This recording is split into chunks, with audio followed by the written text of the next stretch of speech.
namni baqattummaadha UNHCR bakka jaamtu jira achi deeyne mazaggabanna andreji warri ta'an gara isaaf bakka jaamu jira bakka san nu geessanii achi wal barra gaafachi wal barree nama kana wajjin namoota kana wajjin wal barta achuma walitti daamta achumaan saayee bataata achumaan hiriyaa taatee itti fuftaa jechuudha.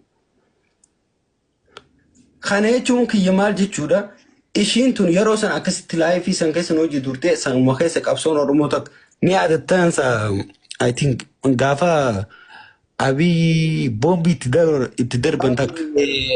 Amma wanni si gaafadhu CND wanni si gaafadhu.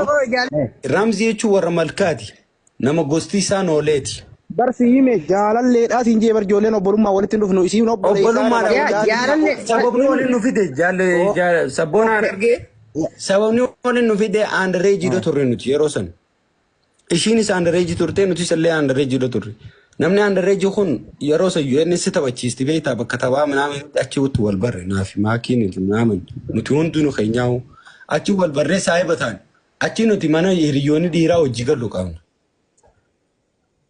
Dubartiilleen ijoolleen biyyaatilleen minaamin ijoolleen firaa minaamin hojii jiran. Isi tanaas fuuneef keessa. Dirree gabaabumatti. HD karaa gabaabaa sabboon ala waan kana gaafadhu karaa qaxxaamura. Afaan isaa kanaan afaanuma haasawaa jiru kanaan jaalalleedha moo fireendiidha moo maalii dhaddanuu baasee bakka tana gabaabduu. TV immoo jiraatiin dhaggeeffatu akka macarrashaatti geessu jira. Boo dhaggeeffadhu haasa maal taate rabshaa wal godhuun hin barbaachisu kan namaan nu dhaggeeffachuu jira miti. Kaniin siin jechuu jiru yeroo san ijoollee aandareejii taatu sana UN wal fiddee wal nu barsiisti.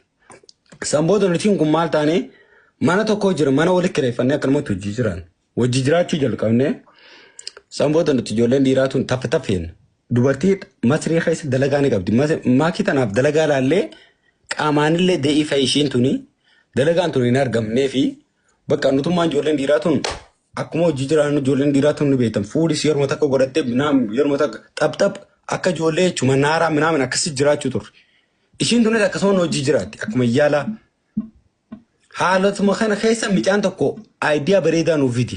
Aayidiyaa maal jiru? YouTube haa dalaynu nama jiru.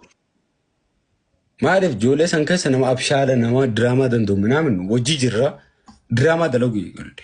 Diraamaa dalayna yeroo san isiin tun nu keessaa eenyu laati micaa Ramzii jaamu kana jaalachuu turte jechuudha. Ramzii kana jaalattee hatta farshoollee jechuun boochee hirriibaan akaastee yaa obsaa kayitiin hojii falmi Ramzii kana ni jaaladha.